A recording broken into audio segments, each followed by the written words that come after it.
بسم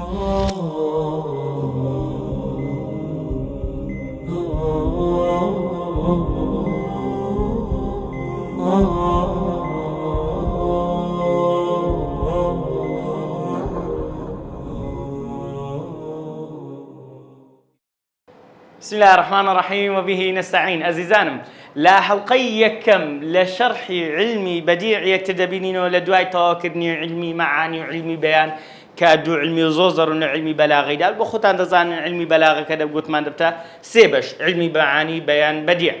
علمي بديع سيمين علمه وآسانترين علمه وكمترين علمه وجوان كاريشة للرؤية أهمية شو بهمان شو هالسيمة باشا لو بابين بزاني من لما تنكيدا يسدين فقط اون دي دلين اون دا لو كدو هادين سر ايضاح كي لبروي مقدمات شباج سر علمي بديع دادا دلي هو علم يعرف به علمك بواسطي او تدزين وجوه تحسين الكلام وجوه سيا وجه يعني الروكاني يعني شوازكاني تحسين الكلام يعني جوان كارني قسا جوان كاري قسا يعني اما ليرة دا قسمان هي بس دين سيدكين جوان كاري لو دكين وكأنما تخاني تيه بس دي نخشي لو دكي دل كلا برا بس دي نخشي لي دكي خو مثلا تلود كم ناكا اگر خاني كت لگرمي وساردي كم ناكا او لوي كم ناكا كلبونو نبوني تنهاتو نخشو نيغاري لبو دكي باش جوان كاريا علمي بديع جوان كاريا والمحسنات او والمحسنات باشا محسنات لقى محسنات فرقيسيا محسنات أكابري المحسنات باش كسرة محسنات أدي أكابريم المحسنات المحسن عفوا المحسن بكسرة اسم فاعل يعني ويك جواني دك محسن تحسيني دك جواني دك حسني ذاته حسن جمال باشا محسن وشي دلين مستفهم باشا او كسيك استفهام دكا وبسيار دكا اما محسن بفتحه فتح ما قبله او هيك جوان كرا باشا وشتي جوان كرا اسم مفعوله باشا وش قاتل ومقتولك او اسم فاعل واسم مفعوله لغير ثلاثي لو انا طلبه كان بزانا المحسنات او المحسنات كم يعني براسي برايتو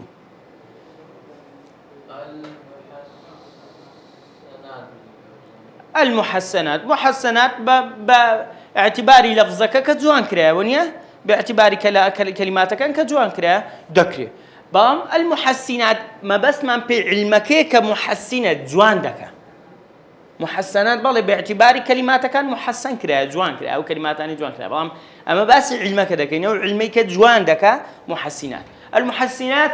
المحسنات في البديع جوان كاري كان واني كجوان ده كان لعلمي بديعي ده دو بشن يا محسناتي معنوينة او محسناتان كم بيوست بمعناه جوان كاري لبودك يا محسناتي لفظية بيوست بلفظه بيوزني بمعناه الا يعني هلا عندك حالة دابله باشا بلام زياتر امك ايش من بلفظه يعني كابرا عربي بزاني نزاني تقريبا لمحسنات لفظي دردسي بس محسنات معنوي بيوسي بعربية زيادة باشا ولا بولي دوازدش او انا شي كده يعني خال مثلا طباقي ليرة تدا مثلا ونيا او ليرة مثلا او تدا جناس تدا الى اخره يعني عندك بابتي توازي ونازان مسيوشتانا الدين بزانين تسيا الثوار نسر ناري ناس نسر جناس هي تام وغير تام وناقص ونظام وشتان ورن زاره دينو سر إيرا لبرو ما مقدمكي ولا سر إيضاحي مقدمكي بخينين در النوع الثالث من أنواع البلاغة سيمين جور لبلاغيدا هو البديع وهو من زينة القول وزخرفه طلب علم بديعة كلا زينة وجواني قصيه والزخرفة كردنيتي زخرفة لأن علم المعاني في أحوال اللفظ علم معاني تمشى عن ديتو سرويك قوتمان دي باسي علم كان دكا علم معاني أحوال لفظة حالي لفظك أو لفظة لتسدى لإسناد دا دانا بال دا لمبتدا ولا خبري دا ولا مطابقه الى بمقتضى الحال امن او شيء ليره بكار بنميانا او تقديمه او تاخيره او حذفه او ذكر ونيا او بابتانا اولا علمي معاني دا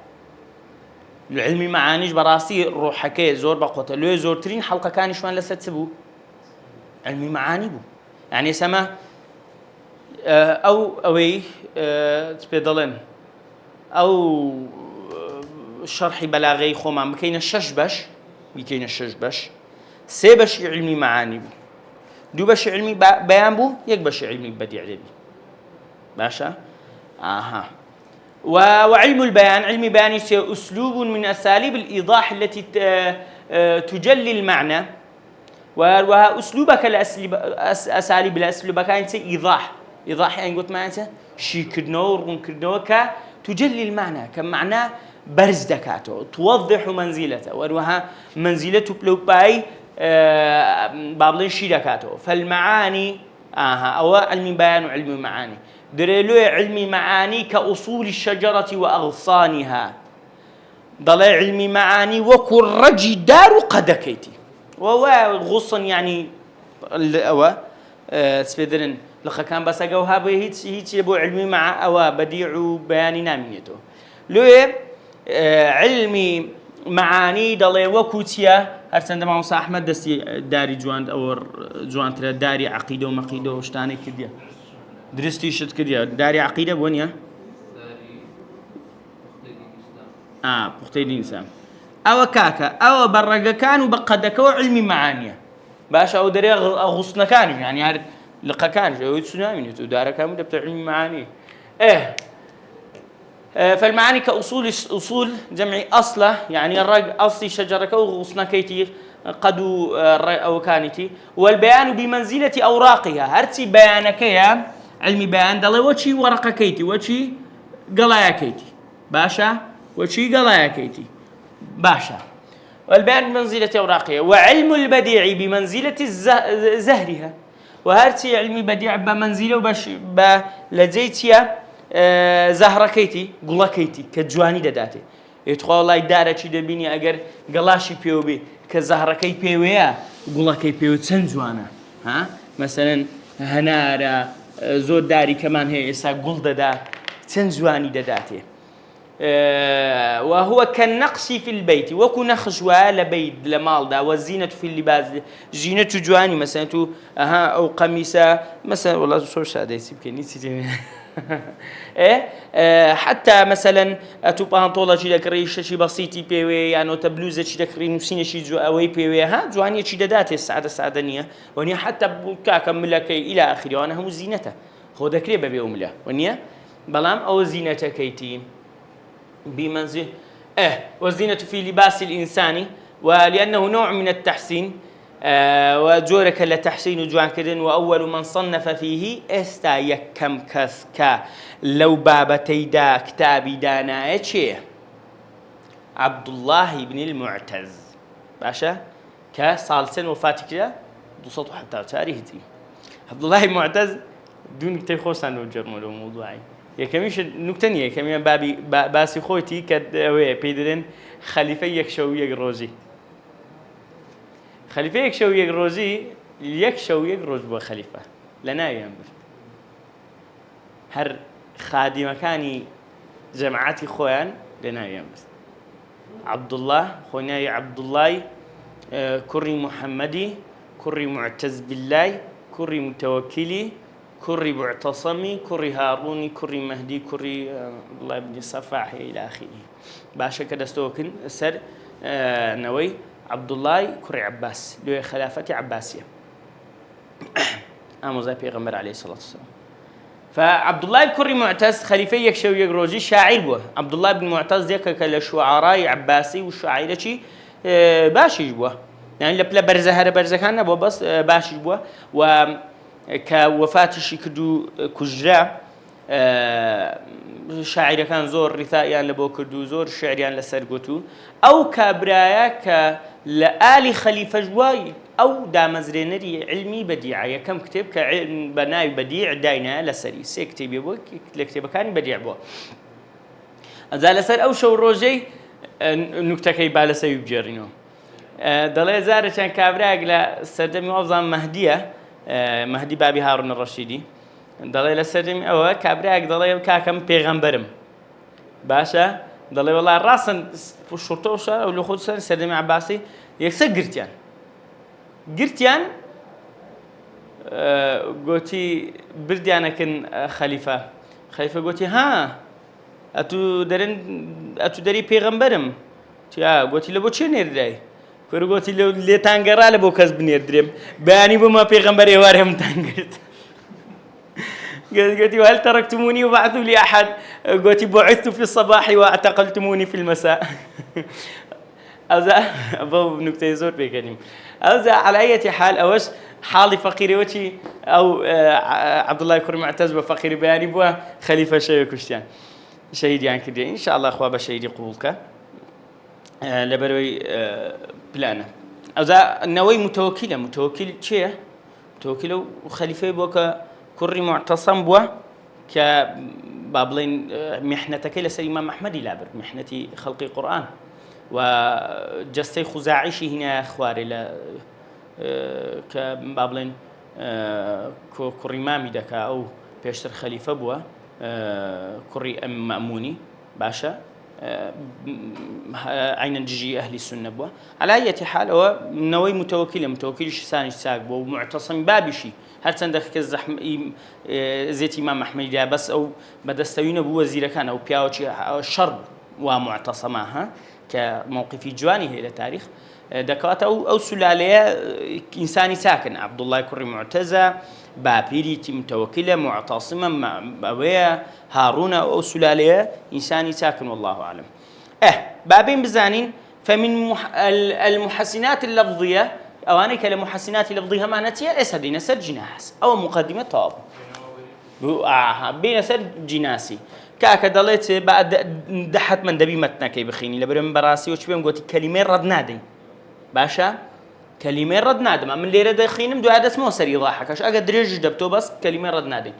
جناس من دو جور من هي وهو نوعان تام من هي وناقص من هي تام ما كدري وهو ليرة بس مع ديك مو كردي لحتى اقتباسي دوادينه أن يتفق لفظاه ويختلفا في المعنى طبعا أن يتفق لفظاه اتفاقا تاما أقدار بلا تامي اتفاق يعني هي دو لفظاه هردو لفظك دتكات الشكل بين سن لفظيه دو لفظاه يعني لفظان باشا ويختلفا أو دو لفظش اختلاف يعني لسه لمعنى دكات الشكل دا يكن بس لمعنى ده يعني وكو كرتو مختصر زمكن كاكتو دو كرد زمك بن شكل يعني كونيا عادة زمك واني كزور بيقدسن بس يكسن نا يكون ناو شيء هي بونمونا ونيا يكون كساجة شيء هي لو ضلع ويختلفا في المعنى لمعنى ده جدان لو يقولتم لما كان كقولتم لمحسنات لفظي ومعنوي قولتم لفظي كان زور بيوستني بمعنى بس قولتم زور يعني دوكا كوان هي سبون من جناس كاك ويدو لفظك وشكن بس معناها انتي اوازا باشا لو بيوستي هي لغير معنى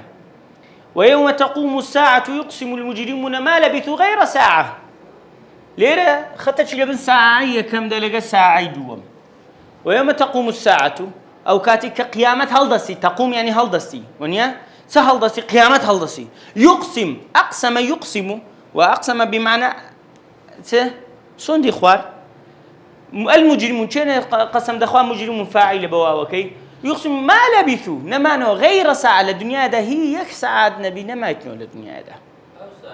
أو ساعة فرق هي لقوا ساعة باش أو ساعة كم يعني وقت محدد وقتك محدد ما بس ساعاتك شيء صدقني بالضبط يعني يسمى القرآن ده وكاتك قرآن ده بزي ساعات شيء صدقبو نا ونبو بريوا الروج بشار دق بساعات أو ساعات شيء صدقي ودقيقة ثانية نعم أو هذا توزيع نكرابو ولا سيدم يقالي له بابتنا ونيه توزيع كراب ساعة وكاتي أو كاتي يعني كاتش جاري كراو كرت كاتش جاري كراوي كرت لا الرجلانة كبرات ساعات يوك بيقول بها ساعاتك تلو بيزق بيقول بها ساعاتك تقريبا أو ها داري لو دلي كاتك مثلا دلي سندیان خواردیە کە قیامەت هەڵدەستی ئەمە هیچ نەماتینەوە لە دنیا ئیلا سەعاتێک نەبی یعنی زۆر کورت بوو وەچی خەونەچی یعنی نایبرێ میت لە بینێ بەس وەچی خەونەچی ئەتوو خەونە دەرێ کورە ئەو شەو نییە بەس لەگە فلان کەسی بوومە وەنیە کە کەچی خەون ئەوەی علم دەرێکا کە درێژترین خەون نازەم 3 سانیەیە شتێکی وایە ورا خير بلي ياك شر ويداية نازانم تسم كردي أحداثي حرب فركانك أحداث حرب عالمي أولى وثانية ليك بدأ وزا خونك اللي يدرسوا 6 ثانية بو 11 ثانية بو نظام 6 حفتة شوية المهم لو فرضنا حف ثانية بي يعني دنياش كتودسي قيامته أو هم صالح جاي لك نتوشي سياه شي خونك شي ثانية كان ساعات تشيك شيء صالح عمر اللي درته 1 ساعة يعني إذا حيفنيه هتاي بيك ساعات يدي ونيا وقولهم وكقولهم عفوا وهو نموني أو قصي كذا قتري سائل اللئيم يرجع ودمعه سائل دوشة مطابقة مام سائل يكم سائل اللئيم لسأل وهات سأل سائل بعذاب واقع سائل وكسيك اسم فاعل وكسيك بسيادك سأل بسيادك سائل وكسيك بسيادك باشا اللئيم يعني ته لئيمي لو مكراي حاشا بشخصيتي سوك برجينا بي باشا أو لئيم العربي يعني أو يرجع دقا أو كسك قد بيت داوا لكسك لئيم بكاء يرجع دقرته ودمعه سائل دمعك شتيه يسيل سائل ليرة سائل يعني كاشتكى درجة باشا لو مثلا دينا وشت السائل يعني شلو درجة باشا أو لو بابتي تامك دورس الناقصة كج ناقص وهو ما تشابه فيه لفظاه هردو لفظك تشابه يعني بيكتون يعني هي كقوله سبحانه بلا مطابقة يعني باشا ليرة يتفق لفظه ليرة تشابه ليرة تشابه لقدة مع مطابقين التواطي كقوله سبحانه وتعالى الذين ضل سعيهم في الحياة الدنيا أنيك هرسي السعي هولدان يعني هي الدنيا دا زايع بوش ما وصل دكتور خالد قد بتاني دنيا وهم يحسبون مصيبتك ليرة دا كابراهم أو سعي شكدي وهم يحسبون أنهم يحسنون صنعا وأقوم هذا كايشي زور باشي كرديه هو مصيبتك هي تصور بزاني يعني لقناعات خود كيشي زغزغر بعشت كده على قيامة جبسي والله يتنك أو شيء له والله شيء كده دموي بيدعبي يعني وتهر أصلا خرابه أو أصلا هاي قمرابه هر اللي خوش ندزاين بدو تشيكتي باشا وهم يحسبون أنهم يحسنون صنعا اللي تشدر أوكي يحسبون يحسنون تمشاكا يا ح سين نون با واو نون طارقة كمي هي يحسبون يحسنون ونيم هذا يعني دو اختلافهم لنوع بيتي هم لحركاتش وقوله فأما اليتيم فلا تقهر وأما السائل فلا تنهر هاتي يتيم خوتي لتورمك كلك بيوم صلى الله عليه وسلم آتك كبيش تجباس خوتك وأما السائلة هاتي السائل وكسيك داوا كار ودي داوا دي دكاجا حتى اقدر ذكرش فلا تنهر بروي ده المشاخه كابرا درو ذكريش بي خصوصا زين درو ذكر درو ذكونيا حاشا بروي ده المشاخ فابد تو بخير ونيا لو بروي ده المشاخه فلا تنهر لو ما قد هلا برو ايات بيروزي خذ لدرو ذكرش تورمك لبرو او سائل ظاهري لفظك السائل ان اقدر ذكرنا مستحقش بي ظاهري لفظك السائل دي داوا دي دكا بري خوا بداته راتيكو مدنا كسم نيج مدنا هاد كسك خوشي كرد فيلم ميدنه بلام فلا تنهر برودها المشاخي ليره تنهر تقهر تا قافك بتنون ها را حتى حركات شنو تشوف تقهر تنهر زوانيه شي جايته او كيانا زور يعني هسه دور باوشك كبا يعني لو فرضنا هاد سندات يعني كره كافر منكن بل لو فرضنا جوتش كبا فأما اليتيم فلا تقهر وأما السائل فلا تصرخ فلا تقهر تنزواني دداتي ونيا ئەو زابابینە سەر شەرحەکەی بزانین لێرەدا دەرێت جناس وهو أنواع لجناس سنزورك لكن المشهورة منه نوعان أو يعني جناس نوعي كش هي بله بلام أو كمشهورة دو زورة هر مستواي مبتدئ ومتوسط هر أو دو زورة دخين إلا متقدمة كان النبي دو زورة أحدهما التام كما في الآية وكل آية كيدا باسمة فإن الحروف في كلمة ساعة متفقة لقر كلمة ولكن المعنى مختلف بلا معنى كتجاوز ولم يرد في القرآن من هذا النوع غير هذه الآية فيما أعلم ضليوي كامن دي زانم لا القرآن فقط آية طبعا هيك جناسي تام بي مطابقة شي تواوها بي وورد في الشعر كثيرا للشعر جدا زور هاتية ومنه قول أبي نواس أبي نواس شيء طبعا والله نكتة خوزة أبو نواسي أسد ذرين ما وصوتيهم نكتة زارت شو هداني يشتبون لقد دو عرب هاتبون ترجمة ذكرت برادرك من زوزو نزيكن وكو إلى راسي شي ترجمة حتى يكتب يشتركم كده بس زوزو تكليف يعني كرت شوم شركات بو إشي اتفاق اشتوا والله دوكا يخش أوبون هي بابلين يبغدايبون هردوشان لبغداية زاده كي بيدوان زاده أبو نواس وإستا نبي بقرة بلام يعني بيش عندك بيش إستاش أو فترة زور بيش إستا هموي مشهور بس زاده عرق فروشانو يعني بوزوري لبري أبو نواس هالبخوي عرق خور بوا هر صدري أو هابو حاشا زينا كري عرق خوري نازم صفاتي زور بيسيا بلام توبة كرت لا آخري تمني يا ربي إن أعظم الذنوب كثرة فلقد علمت بأن عفوك أعظم إن كان لا يرجوك إلا محسن فبمن يلوذ ويستجير المجرم مالي إليك وسيلة إلا الرجا وجميل وعفك ثم أني مسلم أذا أبو نواس توبيكر أذا باسي توبكر نكي ضرورة لو يكرم أو شارعة بوز شيء بناو بانجا قوتم كاكا أو دكان ليريا أو شركة شوينك يزور باش أو هاي ولو فلانة جادة وكل بغدا شارع متنبي مان هي شارع أبو نواس أم نقسم لبودا كرن أو ها بناو بانجن ونيا ليرش أو جادة أو ها بناو بانجا لهو ليري ده قوتم كو أبو نواس زاهم كو أبو نواس استغفر الله كزادة كجيبنا بانجا أنا فكر قلت يا نا كاكا أبو نواس آخر كل خود توبيكر لآخر جاني أنا قلتم كابرات توبيكر بزن قلت توبة أنا كريه كابرات توبيكر دي حاتين اللي دوام مردني زادة شيء عرق خوري تام بناي كرديتو قلتم كاكا آخر أو توبيكر أنا قلت توبة أنا كريه هذا دستان كده فكرة على أي حال ليرة بزان أبو نواس ضليتش مدحي كابراتي دكاكا ناي عباسي كري فضلي كري ربيعة ناي خوي وباو بابيري لديرتي أو ذكاتو كلو مرة كاني سدم عباس والله أعلم عباسي كري فضلي كري ربيعة دليسه عباس إذا احتدم الوغى والفضل فضل والربيع ربيع وبس بيتيا عباس باوي زانين عباس ممنوع من الصرف كتنوين ندايتي ممنوع من الصرف تنوين وناقل عباس ما بس ينا اوكي او كسيكنا عباسه باشا ممنوع من الصرف عباس او عباسه عباس يعني سي عباس يجون بس بيشيره عباس زي عباسه كاكا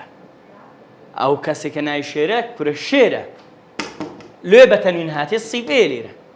باشا ممنوع من الصرف نياه لما ممنوع من الصرف يعني خنديتي عند ظانن أما الدوع التي ليكو بدبتو هم دبي علم بينا أنه كناساو بينا يكسك بي نقنا يصفتك بي هم صفتك كي هو كارج كي ليكو دبتو أو ذا علمة أو ذا مؤنثة لسر وزن فعلية لبروي أو ها لبروي ها علة منزورة بلام علمي دبيت دابي يعني ناوي كعباس علمة باشا إذا احتدم الوغى يعني سه في ساحة الوغى يعني سه يعني شر حرب كاكدري عباس شركاتي كشر بيك زادان روزدا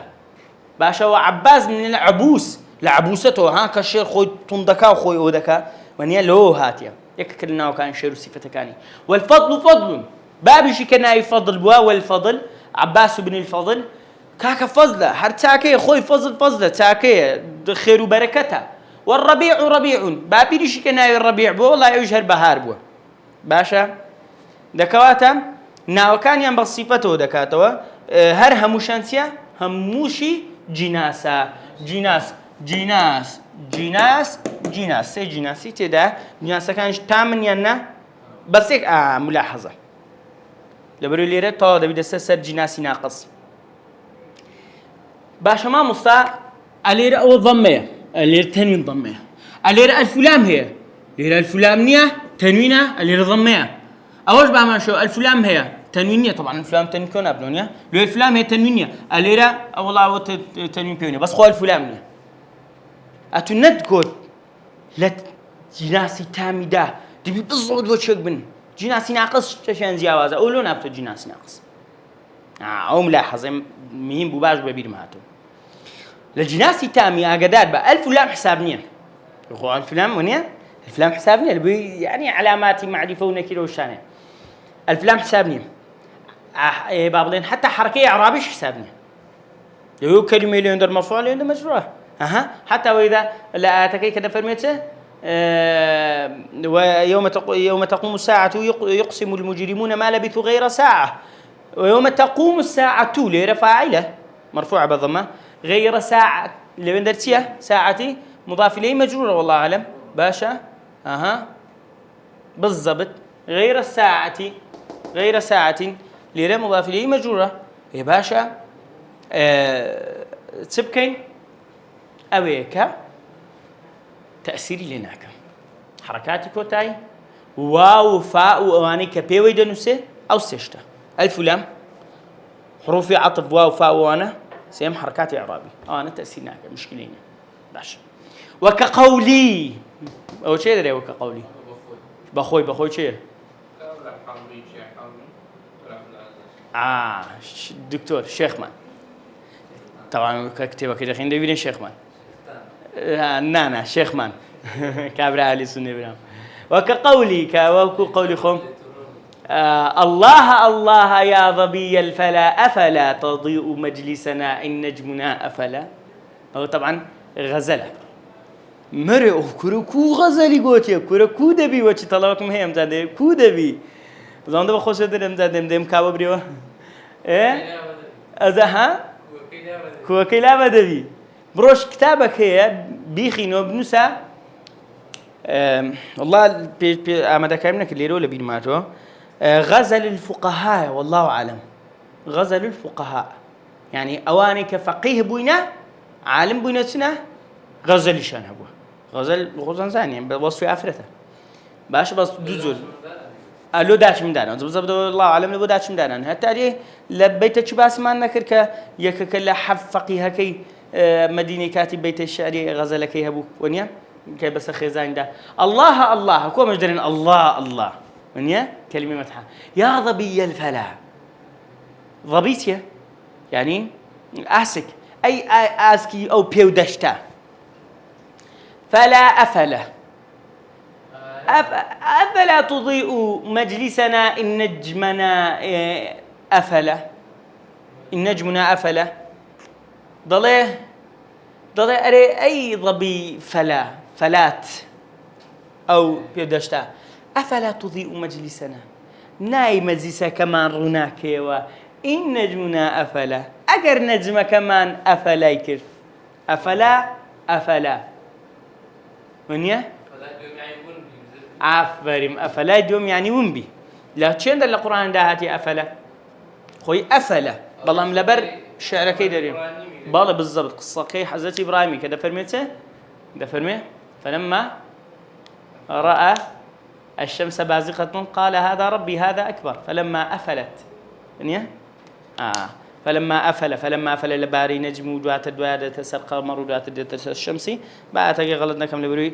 خون وحازنا كدو بس هات ميشكم ليرة ده فلما أفل بمعنى غابت ونيا جارنا ما ورويشتو اشتكى غيابي كر ذكواتا أفلا وذا زاني كرويك وشنا بالله الشكل ده بالله بامنا معناه ده جدانا آفرین او لقداش من دانا انتي ورا مجلس ما وما رناك باشا المهم انا متزوج كاك الاخوتان برون بو عمري شلون والثاني الجناس الناقص دوميان جناس ناقصة وهو كثير كما في يحسنون ويحسبون يعني كزورة دريوكو القرآن دا زورة كلا يحسنون ويحسبون كباس ماكر وكذلك تقهر تنهر ونحو إن بلال يؤذن بليل يعني بلال بليل خوي ببي حركات آخر بيخين ودبي بلال بي لال بام باء لام ألف لام بليل باء لام لام أوش جناسي ناقصة وكقوله وهروها كقولي خوا سبحانه وتعالى كذا فرميه وهم ينهون عنه وينأون عنه ينهون وينأون بس همزة كان فرقة بهمان شيء جناسة ناقصة بالصبر وجوه يومئذ ناظرة إلى ربها ناظرة ونيا أعفرم طواب بالضبط دبتها جناسي ناقص يعني غير تام طبعا سببهم اللي ريكش ما كوتاشت الجناسي كان جنيه ده تناقص دبي جوازي لتنشتك ذهبي يك قلواني اندو عندك علماء قوشان دوش بي تيكر بقينا يقلع عددي بيت يقلع عددي بيت مثلا دم مثلا دلم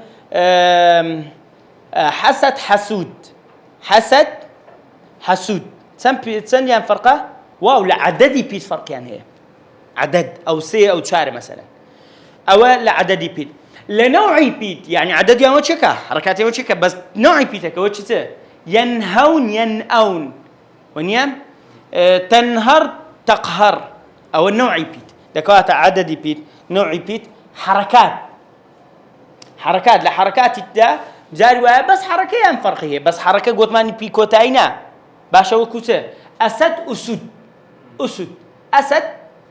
حركه اعرابي نبي بالضبط حركه اعرابي نعم ما قلت ما اسد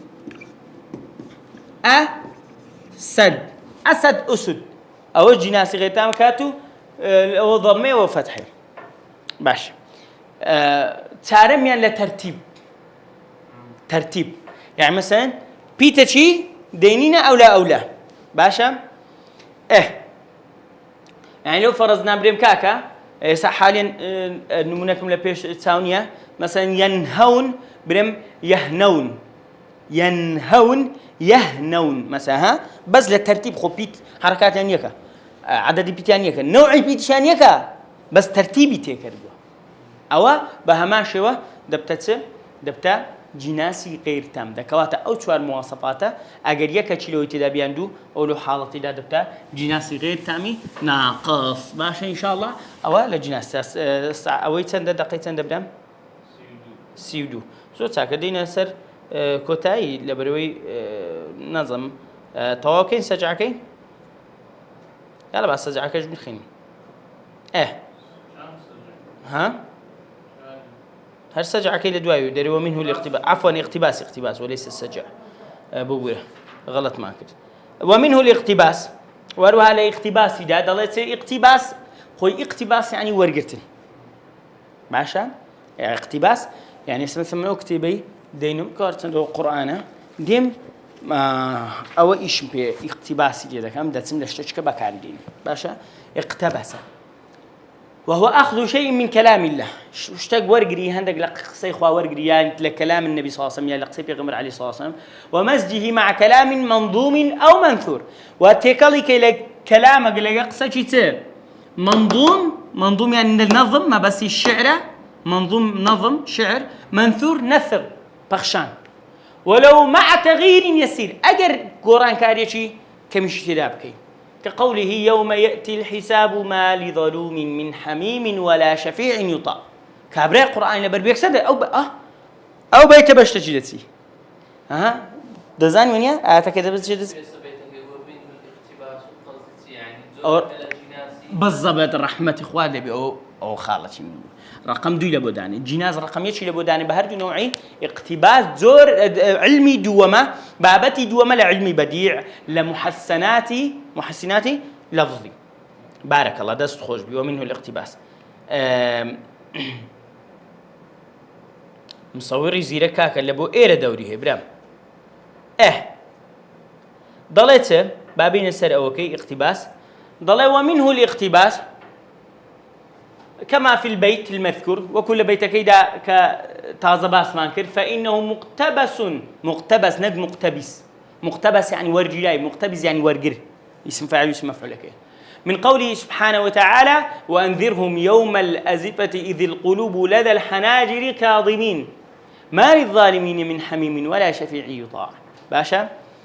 بالضبط لو آتي ورقرتها برو مشاكا بابين وسر شعرك اللي برو لا تآتك نخينيوا نازاني بالضبط سونا تمشاكا أمدمي أو بيتي دري يوم يأتي الحساب كاتك ورجع حساب ده ما ظلوم على وزن فعول صيغة مبالغة لبوك أو كسيك زور ظلم دكا من حميم ما لظلوم من حميم ولا شفيع يطاع كابراي ظلوم حميمة هي كابراي خمخور وبرادرة تاشي هي ولا شفيع يطاع نشفيع شيء هيك كبجوي بكري يعني انباع شفيع مهبي كغير مطاع بي ونيا كابراي مجرمتي شفاعتي لبو مزيمة شكال لا إخوة ونيا دكوات درينا كابراي خمخوري هي ونشفيعتي بجوي كاري هي كالحساء لقيامته ولا بوك أو بالضبط لو آتي ورجله بسيارك اللي ردا أوي أجر قران كاري تدا بكري يعني نكري جائزة وزورشتا جائزة الآيات وحديث اشتي ورقري بيهني قران كاري لكي والله جائزة علماء هم هيش مشكالية الثانية باشا لو تخونها تبان قصبري من دسكاري قصي خوايدا كم والعياذ بالله تقصي خوايديني مثلا قران كاري لدكي للشعر دا بكاري ديني وكو زياتر استفادة كردن وكو نصيحات يعني كابران يتكا دياركتيا وقول ابن حجر العسقلاني وابن حجر عفوا قول حريري باز نكر فلم يكن إلا كلمح البصر أو هو أقرب حتى أنشد فأغرب لشد لو ذات شوارقتيا فلم يكن إلا كلمح البصر كلمح البصر لا آيات القرآن ده هاتي أنا كلمح البصري أو كذا فرمته كلمح في البصر وشي بالضبط وشي لمح بصر يعني ساوترو كانك يك نظر أنيا أو لمح بصره دريو هيجنا وددوت ساوترو كانك لمح بصره أو هو أقرب يعني زون الزيك تربو حتى أنشد فأغرب باش هو قول ابن حجر العسقلانيش شيء صاحبي شيء فتح الباري في شرح صحيح بخاري خاض العواذل في حديث مدامعي لما جرى كالبحر سرعة سيره فحبسته لأصون سر رهواكم حتى يخوض في حديث غيره متفاعل أو شعري بن هذا جرى كدل خاض العواذل والعواذل جمع عاذلة وعاذل شأو كسيك لو مدك ولو مكارك لعشق ده لا خوشويستي دايان لبرو عشق وخوشويستي حب وعشق فرق كان هي ونيا عشق عادة زورق لشهوتي دالو بيمان باشني عشق لقر عشقي إلهي وأنا زور بكار به أجر نيتكش باش بي زور باشني خاض العواذل في حديث مدامعي خاض يعني روتشون خاض يعني كان ما تبسينا أو موضوعي بكيوة